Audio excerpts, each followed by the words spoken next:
What is going on, everybody? Episode 32 of Swishes, Hits, and Kicks. We are back. This episode is strictly a pro wrestling and entertainment episode, baby. So, let's talk about Raw on Netflix. I know I said I was going to record after Raw on Netflix last night, but man, life hit. And let's just be honest, I was tired. I was too tired. I was like, you know what, man? I need to get some sleep. I ain't go to work, teach some kids, and I come back after. So here I am. Really quick, before I get into anything, please go to YouTube and subscribe. I have a small goal. I want to get to 100 subscribers. I would love to get to 100 subscribers before I turn, or even before the end of the year. I just want to get to 100 subscribers. I think that number 100, the triple digits sound good. 4 digits sounds great. 5's even better, but you know what? I'm not asking for too much. I'm going 100. I need 100 subscribers. Help your boy out. Swishes, Hits, and Kicks pod at YouTube.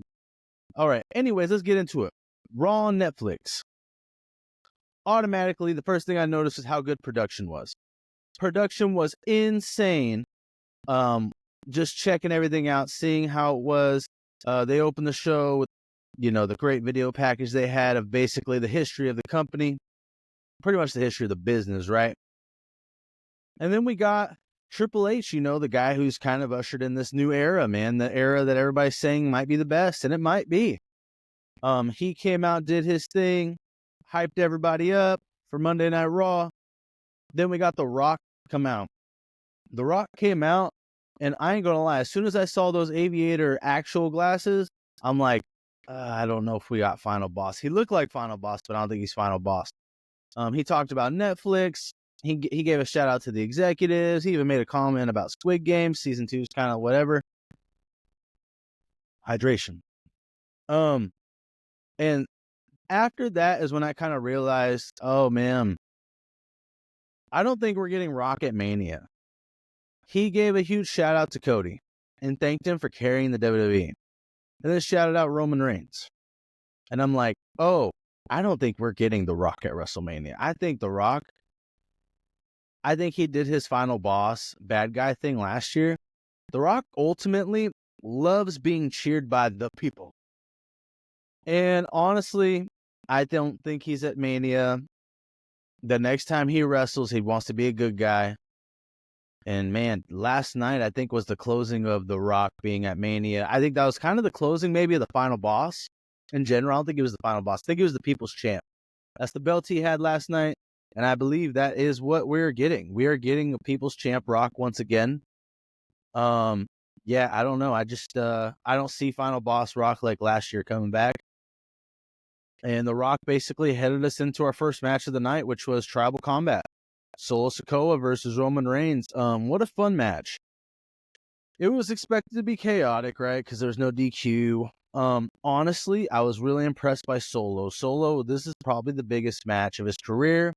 I know he had SummerSlam versus Cody, but this match right here, you're the first match on Raw on Netflix. 80% of the world has Netflix. At least is what they kept telling us last night. And man, I was just kind of blown away a little bit. Like, Solo did so good. Roman did good. The timing of the new bloodline coming out, the old bloodline coming out, Kevin Owens coming in because basically Roman Reigns is the reason for him and Cody like not being friends. Cody coming out for the save. Roman hitting those spears. It was fantastic. The crowd loves Roman. Roman is, you can argue, Roman is still the biggest star. Like, I know he gets compared to his cousin The Rock all the time. And at one point I was like, oh, is Cody Rhodes the Austin and Roman's the Rock of this era? It might be the other way around. Roman might be 1A. Cody right now might be 1B. Both very popular. The Rock came out put the Ulafala on Roman. Honestly, I thought maybe, oh man, are we getting a rock bottom? Maybe, you know what? Maybe he was being nice earlier so we could lay out The Rock. Nope, he was nice. He let him get his shine on. And it was really cool to see. It was a good moment. But yeah, for sure, I don't think The Rock is wrestling at WrestleMania. And when that happened, I'm like, all right, then, like, The Rock's not facing Cody. He's not facing Roman. Who are these guys going to wrestle? Because truth be told, I don't think we should get a third straight year of it. I know Austin and Rock did 3 main events, WrestleMania main events, but they weren't all consecutive. There was a break in between each one. So I really hope we don't get that. Next up was John Cena. And John Cena came out and basically he addressed internet rumors, kind of threw out reasoning of why he shouldn't be going for the world title, but then admitted if he wins the Rumble, he can. And it got me thinking. Originally I'm like, are we going to get Cena versus Gunther at Mania? And a part of me is like, honestly, if we don't get Cena Gunther, it should be probably Cena. I think he has 3 matches. He has Cena Gunther. And I'm not saying that's my number 1, but Cena Orton, just as like this is your guy you started with in wrestling at OVW, not UPW. We're talking OVW, WWE Developmental System. And then I think the big one would be Cody Rhodes and Cena for the title. I guess if you want to get the belt off Cody for even a month or 2, the win would be with Cena, or even he beats Cena and Cena maybe wins it later. I don't know. I see Cena. He could win the Royal Rumble or the Chamber. I think he wins one of them this year. I really do. I think he wins the Chamber or the Rumble. Let's see. What was next? Next we had Liv Morgan, Rhea Ripley. Great. It was actually a really good match. Really good story. Rhea looked strong. Ripley, Morgan came out first, right? Raquel and Dom. But then when Rhea came out, and I even said it to my wife who watched the show with me, best wife of all time, I even told her, I'm like, you know what? Like, this crowd's going to go crazy when Rhea comes out. And that's exactly what they did. A buddy, shout out to Piles, he said, man, she's a star. And I'm like, yeah, bro, she is a superstar. She is the biggest women's star they have. And and I was even like surprised that we didn't get a Becky return, a Charlotte return, but they did it right. On the first night of Raw on Netflix, you got the single only women's match. And we were shown this is the women's superstar of the WWE. She's a main eventer. In the right feud, she can main event any show. I personally, like, from a match standpoint, would love her versus like Bianca Belair. Be so good. After that, we had The Undertaker come out. American Badass Undertaker, gave, popped the crowd a little bit, right? It was okay. It was a cool little moment. Like, oh man, he's the badass. She's a badass, right? But it felt fast. It felt rushed. He was out there like a minute or 2. So, I don't know. Could have been more. Then we got Jey Uso versus Drew McIntyre. By the way, this Raw on Netflix only had 4 matches, but I didn't mind it. They were all storyline matches. Like, they told phenomenal stories. We had Jey Uso and Drew. The story being Jey has never been able to beat Drew. And he finally got the win. He got him with the crucifix pin. Drew lost it mad, but it was a good story. Like, Jey finally overcame him. Now, like, and I don't know if anyone noticed, but Jey wasn't out there to help Roman win Tribal Combat, to be the head of, the tribal chief, the real tribal chief again. It makes you wonder, like, is Jey going to do more? Like, if I'm WWE, and let's say it's not Cena going for the title against Gunther, he can go for it against Cody, but not Gunther. I would totally have Jey Uso go for the title against Gunther. Jey Uso is the most popular wrestler by far. Arguably, you could say it's Roman, this and that. He probably is, but like, who gets the crowd going is Jey. He came out with Travis Scott. Travis Scott smoking a blunt. Shout out to Jey Uso not taking a hit. He was like, nope, there's kids around. I got to be good for the kids. And it was good. It was a great match. It was what it needed to be to end that feud. I think Jey Uso needs to go for the title. Jey Uso needs to be the world champion. Then we got Hulk Hogan coming out to promote his Real American Beer Brother. And my goodness, I need a swig after that. That crowd booed the crap out of him. He got booed about everything he said. It was the worst Hulk Hogan appearance ever. That crowd was not made for him. Politics aside, his actions that he's had, and just, now, the curtain has been peeled back a lot and we see it. Most people just don't like Hulk, man. They really don't. They just don't like Hulk. If I'm WWE, he can barely walk. I'd probably just do video segments with them, backstage segments. couple waving appearances. Don't let him talk anymore. He's getting booed unless it's an area where you know he's going to get cheered. Even Tampa's not a guarantee.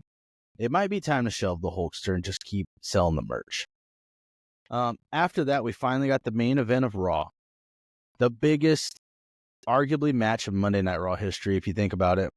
CM Punk and Seth Rollins. The reason I say the biggest is because this match was supposed to probably be the main WrestleMania match last year. No world title, but it felt big. And you're the main event, the first Raw on Netflix show, arguably the biggest Raw of all time. In 32 years about, of Monday Night Raw, this is the biggest match by far. Biggest night, definitely. And it was a great match. Like, Punk won, which is what I assumed. And I liked it because it was an old school style match with a lot of brawling. You could tell I would argue, like, they looked like they hated each other. And they might, really. But they work so well together. The ending.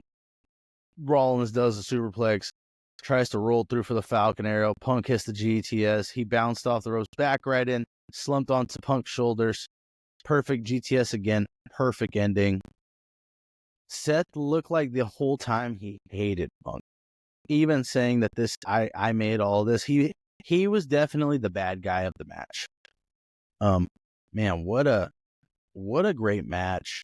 Seth Rollins, man, if he's not the best wrestler in the world, I could hear Kenny Omega argument, but it's those guys for sure. They have to be 1 and 2 as far as just match quality and putting out banger main event matches. And Punk, honestly, I said earlier, Rock, ain't gonna face Roman. What's he gonna do? I think it's Punk and Roman. I think the favor is that he gets Punk the main event match he's always wanted. And I think in either night 1 or 2, the main event will be CM Punk versus Roman Reigns. And whatever the other night is will be a Cody Rhodes match, probably John Cena. I would do that. Those are the biggest matches I could see you doing if The Rock's not on. Punk, Roman will sell big time. Cena, Cody will sell big. Rollins, the thing is, I don't know what they do with Rollins. As phenomenal as he is, what do you do next? Do you try to get him back in the world title picture? I think he needs to go full bad guy. Going full bad guy right now, they need that. They need somebody. He could even go against Roman at Mania if they wanted. But I think Punk and Roman is going to be the big sell for WrestleMania 41. Phenomenal night. Raw on Netflix was the best. It was like one of the best shows I've seen in a long time. Only 4 matches. I love all the stuff. I love all the backstage stuff. Like, give it to me. That's what I wanted to see. Everything. It was good. Like, you can argue that everything was just hit just right, Netflix bleeped out some things in the beginning, but they also let some things go. I thought it was really well done. I'm excited to see what next week will bring. They only advertise a few things, so that's good. And let's just keep watching. I think Penta will debut next week against Chad Gable. Should be phenomenal. Raw was fantastic. Interesting now what SmackDown will do on USA. I don't know. I think they're 3 hours now, so it should be good. And we're heading towards Royal Rumble in early February, which normally is January. I'll make a quick comment or two about AEW. It's AEW's tough because I don't want to be another one of those guys that just craps all over it. But I think if the move right now is for Rated FTR and Edge to be the ones to beat the Death Riders, I just think that's all wrong. That's it. I'm just sorry. It's just a WWE guys coming to save this company from Death Riders. Truth be told, why did the Death Riders want to kill AEW or take it or cleanse it? I'm waiting for that to happen. I still think it's hard to boo Jon Moxley. I think the one guy you'll get ultimate fan support to be the savior of AEW has to be an original. It should be Kenny Omega, who just proved in his match against Gabe Kidd at New Japan that he's still arguably the best wrestler in the world. So, yeah. AEW, I watch, and I'm hoping to see it improve. It's built a stigma already, and man, I just hope it gets out of that slump. It needs something hot. Truth be told, I think they need Kenny to come back. I think we need the original Elite to get together, Hangman included, and that's how you do it. You take back AEW by using the original guys. Edge is a great middleman. Edge is a great middleman. Excuse me, cope.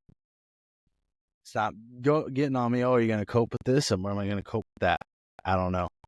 But yeah, AEW, I'll probably have some more to talk about AEW next week. I've actually been watching the 2019 episodes, and maybe I can give a little recap, like how that was going compared to now, all the way years later.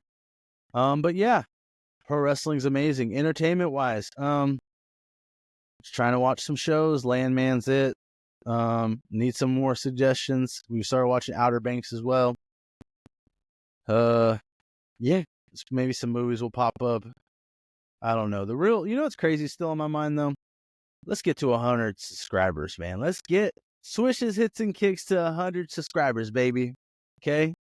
Raw on Netflix was great. But go follow me on social media, Instagram, TikTok, Swish Hits and Kicks Pod. YouTube, that's where it's at. 100 subscribers, baby. Help me out. Let's get it. Swish Hits and Kicks. Rich Carry On. We out.